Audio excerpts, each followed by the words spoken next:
நான் கேக்குறேன், நேத்து வரை குடிதாங்கி என்றும் ஒரு பட்டியல் சமூகத்தை சேர்ந்தவன் உடலை தன்னுடைய தோளிலே சுமந்தார், அதனால் இவர் தமிழ் குடிதாங்கின்னு சொன்னீங்கல்ல, இன்னைக்கு ஏன் என்னுடைய தந்தை கூட என் பக்கத்தில் உட்கார்ந்து 1 மணி நேரம் எனக்கு உணவு பரிமாறியதில்லை, மருத்துவரையா என் பக்கத்தில் என்று 1 மணி நேரம் உணவு பரிமாறினார் என்று சொன்ன நீங்க பாட்டாளி மக்கள் கட்சி வந்தால் விசிகா இருக்காதுன்னு சொல்றீங்கல்ல, இதை நீங்க சொல்லல, இந்த திராவிட கட்சிகள் இதை சொல்ல வைக்கிறார்கள். எனவே நான் இன்றைக்கு இப்ப 10.5% சம்பந்தமாக சாதிவாரி கணக்கெடுப்பை எடுக்கணும்னு கேட்கிறார்.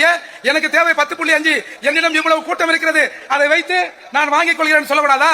எனவே இந்த தமிழ் சமூகம் ஐயா மருத்துவரை எதிர்பார்க்கிறது, தமிழ் சமூகம் மருத்துவரின் பின்னாலும் நிற்பதற்கு தயாராக இருக்கிறது. எனவே இந்த இருவரும் சமூகங்களையும் நாம் ஒருங்கிணைக்க வேண்டும். ஒரு விஷயத்தை மட்டும் சொல்லி முடிக்கிறேன். இன்றைக்கு விடுதலை புலிகளை பற்றி பேசிக் கொண்டிருக்கிறார்கள்.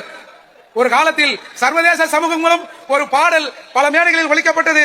அதுதான் புலிகள் தோழரே, புரட்சி வீரரே, ராமதாசரே.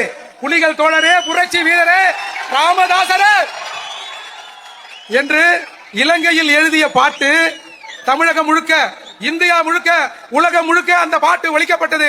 அன்றைக்கே தமிழினம் மருத்துவரின் பின்னால் அணிதிர தயாராக இருந்தது.